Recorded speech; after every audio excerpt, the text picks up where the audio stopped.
Heading into the Italian Grand Prix, we have learnt of the huge breaking news that the double world champion aarava has been penalized and demoted to Toro Rosso for one race by his Red Bull bosses. Christian Horner was quoted as saying, "It was a real tough decision, but we had to do something. There's been a lot of pressure from different areas of the team and higher ups, and that's all I can really say." Antonio Giovinazzi at the same time has been promoted to partner Gasly at the senior Red Bull team for one race. Reports in the paddock have said his agency pushed hard for the swap deal once they found out Red Bull wanted to demote aarava for the Italian Grand Prix. And now, at his home Grand Prix, he will have a chance to prove himself against Gasly, who's got 2 years experience with the Red Bull team and is a good yardstick. Meanwhile, quite expectedly, Carlos Sainz is reported to be furious with the decision considering he has been with the junior team for far longer than Antonio. His PR agent on the Thursday of the race weekend confirmed following this decision they would not be renewing Sainz's deal with Red Bull come the end of the season and would be on the lookout for a move to a factory team for 2019. Red Bull were looking to solve some issues within their umbrella of both sponsored teams, but it looks like instead may have created more tension. The only positive it seems at the moment is that Pierre Gasly goes into this race a lot calmer knowing he has been cleared of wrongdoing by the team.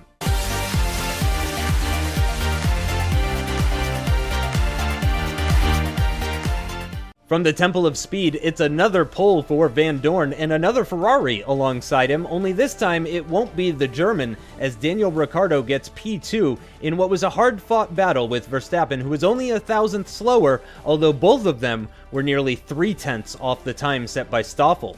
Wehrlein will start alongside his teammate on row 2, both drivers finding the upgrades from the team beneficial, although Pascal was nearly a tenth slower and barely edged out Gasly. Sebastian Vettel was a shocking P6 at the end of the session, and the recently demoted Toro Rosso driver aarava will start directly behind his former teammate, and is joined on the 4th row by Lewis Hamilton, who was nearly 7/10 slower than Van Dorn and with the same equipment. Carlos Sainz also managed to squeeze into the top 10 at the home circuit of his team, but was nearly 5/10 off his teammate, and while Giovinazzi was quite slow at the beginning of FP1, he's nearly up to speed with his Red Bull and will round out the top 10. Best of the rest was Nico Rosberg in the Audi car. He'll have free choice of compound for the race and a solid chance at claiming points if he plays his cards right.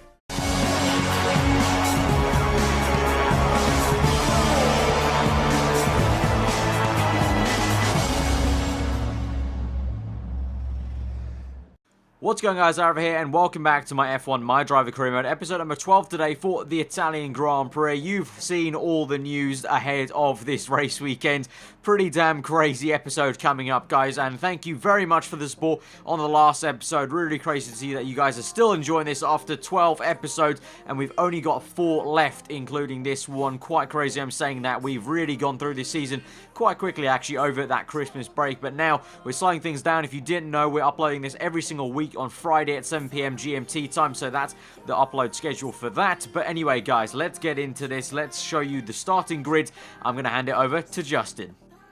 Taking a look now at the starting grid for today's Italian Grand Prix, it is once again Stoffel Van Dorn who puts his McLaren on pole position, and he's joined by a Ferrari once again, but it's not Sebastian Vettel. Nope, it is Daniel Ricciardo enjoying a bit of a return to form and starting on the front row. Behind them come the 2 Silver Arrows with Max Verstappen taking 3rd and Pascal Wehrlein taking 4th position. Then comes Pierre Gasly, buoyed by that decision by the team. He's in 5th position, starting alongside Vettel, who will be disappointed with 6th. Aarava in the Toro Rosso not far down in 7th position. He'll start alongside Lewis Hamilton, a tough day for him. The other Toro Rosso of Carlos Sainz is in 9th position, and new Red Bull driver for this race, Antonio Giovinazzi, will round out the top 10. Nico Rosberg will start from 11th for Audi. Very happy about that result. Kevin Magnussen in the Renault in 12th position joins him on row 6. Row 7 is Leclerc and Stroll in the Alfa Romeo and Williams, respectively. Those guys doing well today in qualifying. Romain Grosjean put his Haas in 15th position. He'll be joined on that row by the other Audi of Sirotkin. Then comes the 2 Force India boys with Perez pipping Ocon to 17th position. Bringing up the rear of the grid, we've got Bottas and Schumacher in 19th and 20th, and in 21st and 22nd position, it is Nico Hülkenberg and Joseph Newgarden. So that was the starting grid, thanks to Justin. Let's get into this, shall we? We are going to 5 red lights to the Italian Grand Prix. Quite a crucial race for us, and in the Toro Rosso. 5 red lights are out, and we're underway. It's a pretty decent start from us. Even better one from Lewis Hamilton behind us, going down the inside of me and Sebastian Vettel. Wehrlein's at a poor start. Gasly off underway, attacking Ricciardo and Verstappen into turn 1. We're going to go hang it around the outside of Vettel as he sticks it down the inside. Hamilton's had a brilliant start. He's up 3 places there as he battles Wehrlein on the exit of turn 2, and Wehrlein just gets the measure of him. Yellow flags behind us. We tuck in behind Sebastian Vettel. We didn't get the best run out of that corner in turn 2, and so now we're going to try and get in the slipstream of Vettel, who's also slipstreaming Hamilton, who's sucked in behind Wehrlein. But it looks like at the moment Van Dorn still leads the way from Verstappen then, and then Ricciardo and Gasly as we now try and go down towards the Sky. We got Giovinazzi now in our Red Bull car. Remember, the car we drove last race. He's now right behind us in that car, and he's going to try and overtake us. You can see the lack of downforce in this Toro Rosso as I kind of snap with oversteer on the exit of that complex. And here goes Giovinazzi on the left hand side. Is he going to get enough speed into the parabolic, or we're going to go down the inside the fend and we should have the better line? Yes, we do. Giovinazzi doesn't have the balls to hang around the outside there, and so we stay up in what will be 8th place. And so now you can see later into lap 2, right behind Sebastian Vettel, getting some good straight line speed in sector 1. Obviously yellow flags behind us. Sergio Perez is out of this Grand Prix. Yellow flags you can see on the mini map there, so you must have parked it up there, and there's a safety car that's been called out, and we just narrowly missed the back of Sebastian Vettel. So let's have a look at what Sergio Perez did actually. Did he crash, or was it an actual mechanical failure? Yes, it was. Quite a spectacular mechanical failure. His Mercedes engine goes up in smokes there. I'm guessing, yeah, he parks it in quite a dangerous area, so that's why the safety car came out. So we're also going to have a look at replay while we're here at my teammate, or temporary teammate I would say, Carlos Sainz here, and he got a pretty bad getaway. You can see Giovinazzi in my Red Bull completely mugged him off around the start, but there was something that went on, and I think there was a yellow flag as we went out on the exit of turn 2, so I think it had to do with Carlos Sainz. So he goes into turn 2, the second part of the chicane. You can see, oh, he's just dragged by that Renault, it looks like, or another car behind him, and he completely just put it in the gravel. And you got to say that's not what he needs, especially, you know, the weekend that his PR agent has announced that he'll be leaving Toro Rosso, not continuing his Red Bull relationship anymore from 2019, and he's on the look for a factory team potentially, and just basically a step up in his career.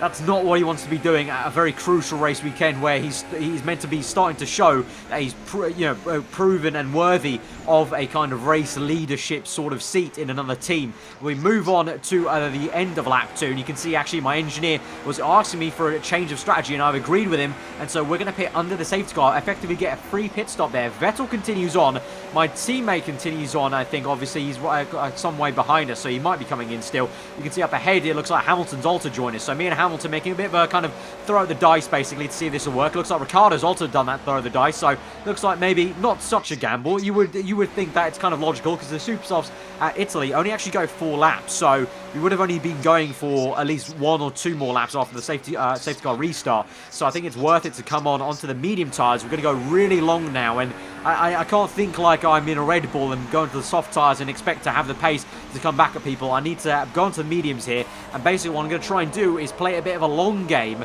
and try and get ahead of all these guys you can see right now who are right behind the safety car, the likes of Van Dorn leading the race.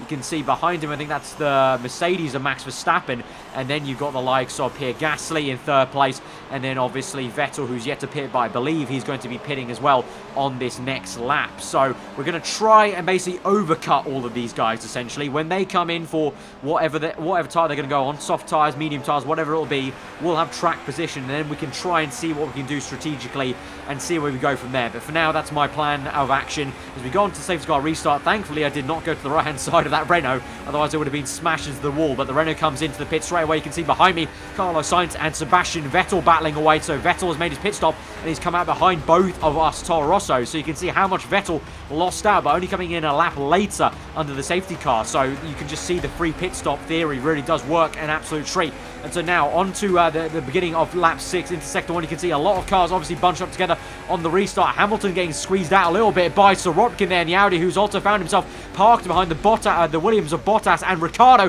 who locks up there behind another Haas car. I think that is, yeah, Newgarden there.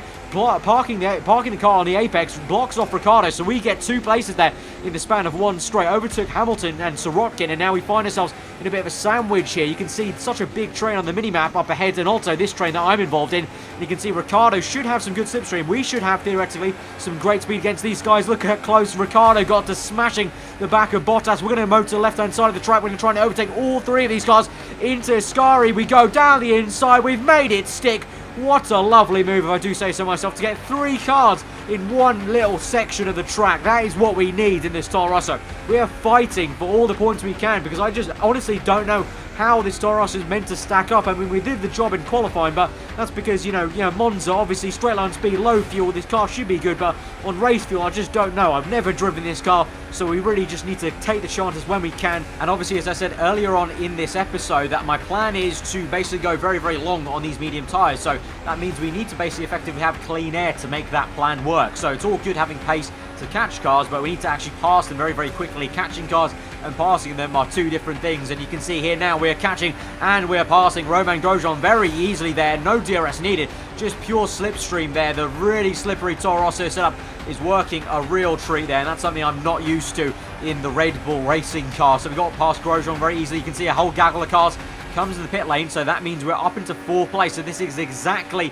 where I want to be. We've got Schumacher up ahead, so I think both Alfa Romeos are yet to make their pit stop. We look up ahead, yes, it is 2 Alfa Romeos I can see there, and I think that's an Audi car sandwiched in between them, so this is exactly where we want to be, because these guys will surely pit soon, and that means we'll be in very, very clean air, and we'll be leading this Grand Prix and have track position basically to try and throw a spanner in the works, basically. I want to try and upset this man you're watching right now, Pierre Gasly, who's trying to make a move on Stoffel Vandoorne. Obviously, Vandoorne not in the championship hunt, but Gasly is, and you can see after the start of that Grand Prix, Gasly and Vettel actually didn't get off to a great start. Vettel got bogged down fighting me, and then Gasly was up ahead, but looks like now he's fallen back because he's fighting Vandoorne, and I think that in the distance is Giovinazzi ahead of both these two, so I think Gasly's had a horrendous first stint. Yeah, it is Giovinazzi up ahead. Look at that, into turn 1. Giovinazzi at the moment beating Pierre Gasly, and Gasly just about makes it down the inside of Stoffel Vandoorne. You can see his car was weaving around as if he lost a bit of traction and grip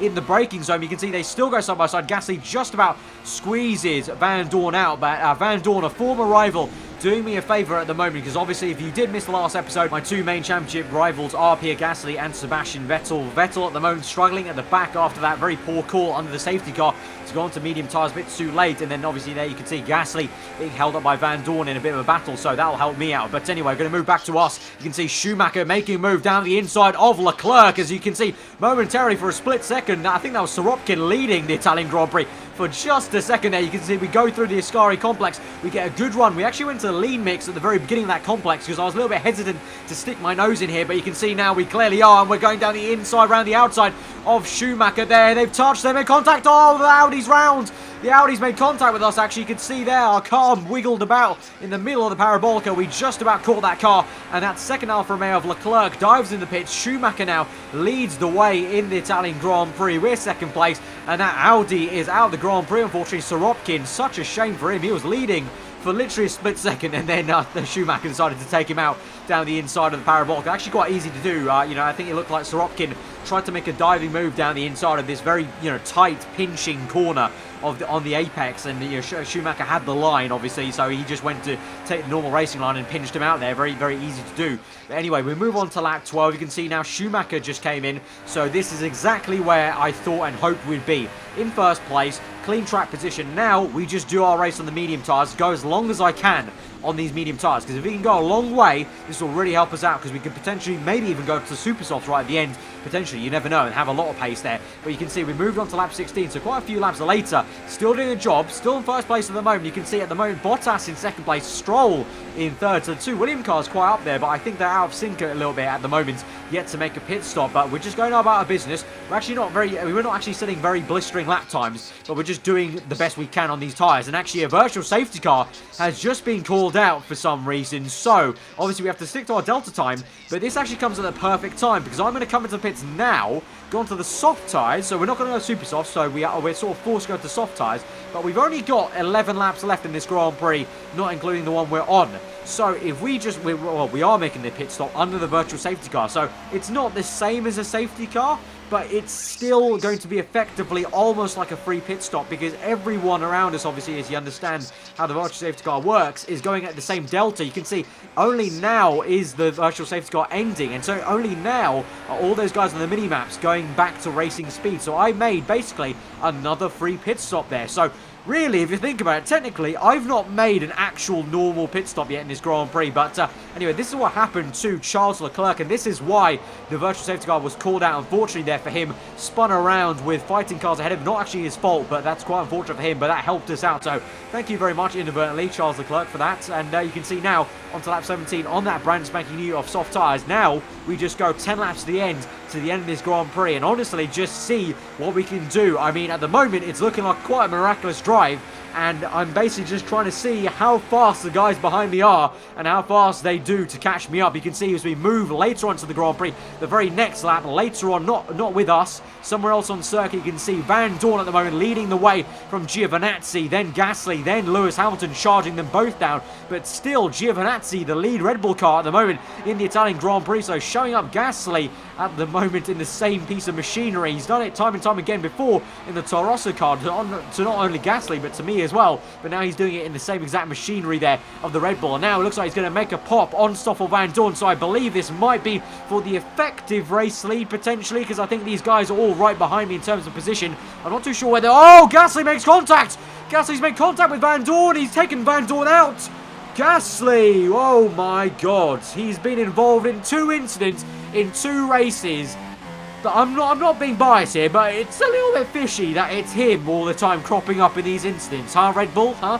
So you can see here, what on earth is Pierre Gasly thinking? He's so eager to make the move, obviously, getting away, thinking about his championship. And that's what happens when you're in the championship lead and you're fighting away, you know? You get a little bit nervous. And as a result, unfortunately, once again, Stoffel Van Dorn has gotten unlucky in a race weekend in 2018. Definitely probably a season for him and McLaren to forget. So much potential for both of those teams and drivers this season, but just wasted on, you know, unlucky things like that. But we move back to our POV. 7 laps to go in this Grand Prix on lap 20. You can see Verstappen charging in my mirrors there on the left-hand side mirror as we go into Ascari on the exit now towards Parabolica down this straight. Verstappen's got a great exit. You can see that just the lack of downforce in the Toro Rosso didn't allow me to really just put down the throttle as much as I wanted to, and Verstappen is out and has got us, and he's now up into first place. We tuck in behind in second. You can see at the moment we're in a Mercedes sandwich because Verline is actually not too far away in third place on the minimap there, but we're going to get a good run through Parabolica, so it's not over yet. We're going to have a fight with Verstappen, open DRS,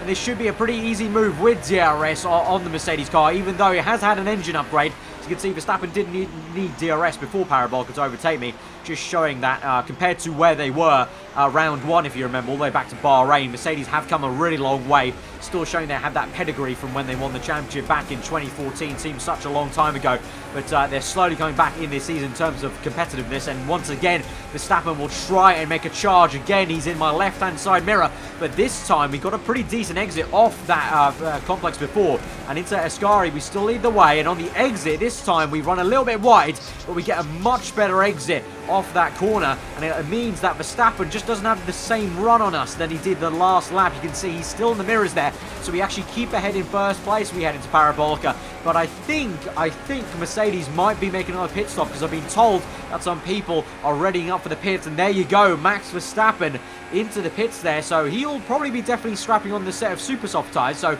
don't count Verstappen out just yet, because that Mercedes might have some amazing pace on the super softs. But it just kind of shows, as much as Mercedes have been improving their pace, they're still yet to improve their car in every single area, because again, also Verline comes in the pits the very next lap, and both Mercedes cars have the pace this weekend, but just poor tyre wear, a lot like they were in 2013, if you remember, when Hamilton first joined Mercedes from McLaren. But anyway, we move on to this battle here once again with the Red Bull car, this time not with Stoffel Van Dorn, this time with Lewis Hamilton. This is Pierre Gasly under pressure, so both McLarens trying to do inadvertently me a favour here at kind of ruining Gasly's race. And also Giovinazzi, you know, I said I had respect for him, you know, I don't have any bad blood that he got chosen to take my car this weekend, and if he's doing something like this, beating Gasly and taking points away from him, then I'm not complaining. And we move on later into that same lap, and Hamilton has got past Gasly there towards into Ascari. You can see Verstappen there is on super soft tyres, and he's actually not too far down the road from Hamilton and Gasly's scrap. You can see they're just there up the road as they go into Parabolica. side by side. Gasly will hang it down the inside. Bold move there. They're going to go side by side, so close that you can fit a little hand between their side pods there, and they're still side by side on the exit of Parabolic. You can see Verstappen is really getting a move on here because they're losing hand over fist here, battling each other to Verstappen as they come out down the pit lane. You can see the Force India gets out of the way. Gasly just about makes it ahead of Hamilton with some DRS, I suspect, and he's still kept that place with what will be, I think, third place in this Grand Prix, I think, because Giovinazzi, I think, is in second place at the moment, because obviously Wehrlein also made a pit stop. But now into Ascari once again on the same lap. Hamilton yet again in the same exact place. Overtakes Gasly, but he's locked up. He's locked up into the middle part of Ascari. He's held Gasly up, and that means Verstappen is right behind Pierre Gasly. Could Verstappen make a bold move? We know what he's capable of. He's going to go for it. He is going to try it down the inside. No, he tucks back in because Gasly's going to make a move down the inside of Hamilton. They get very, very close. Oh, there's contact! Gasly's in the wall. It's a half spin. He's tapped Verstappen, and Gasly's race has gone from bad to worse. He bottled it with Van Dorn, and now he's bottled it with Hamilton. His championship in disarray at the moment. He's losing points hand over fist. Where is Sebastian Vettel in all this? He must be licking his lips at the moment, seeing Gasly just fall down the order. I think still both Ferraris are struggling to get back in this Grand Prix at their home Grand Prix. You can see there Verstappen having a bit of wounding there on the front wing from Gasly's side pod. But yeah, Gasly, very, very uncharacteristic actually. He's not really one to make rash moves like that. I expected that from Verstappen, really. I thought Verstappen was going to dive down the inside, but it was Gasly who tried the move and just didn't pull it off. And now you can see Pascal Wehrlein has overtaken the Force India, and he's right behind Gasly now. So Wehrlein, my former teammate and my former rival as well, might be also doing me a favour. So it looks like all my former rivals are on my team at the moment in this championship fight with Gasly and Vettel at the moment, quite ironically. But you can see there's Hamilton. Verstappen goes off and chases him, but behind them the racing's not done there because Wehrlein's going to have DRS down this back straight towards Ascari. He goes on the right hand side of the circuit, and he's overtaken Pierre Gasly. So Gasly somewhere down to P7 by now, or P6, and now Wehrlein can try and chase after Verstappen, who's doing the same to Hamilton. There you can see Giovinazzi on the exit of Parabolica in second place, and here we are, and all of this with all these laps going with the Red Bulls fighting the McLarens and the Mercedes cars. We've still been leading this Grand Prix, just taking our time, making sure I'm not wearing out the tyres, nice and easy into every corner, making sure I'm not locking up, protecting these soft tyres. You can see Giovinazzi doing an absolute job there in my Red Bull car in second place. That might rustle the feathers a little bit of Red Bull, because they thought that my demotion might solve everything, but you can see at the moment it's looking like it might cause more problems than solutions, really. And now this is the two Mercedes car swapping positions. Wehrlein overtakes Verstappen quite surprisingly there. So, through this season, Verstappen's definitely had the measure of Wehrlein, but you can see Wehrlein's got a bit of a point to prove there, trying to fight for his seat effectively. There have been some rumours that Wehrlein may be on his way out of Mercedes, which is not doing a good enough job for the Silver Arrows.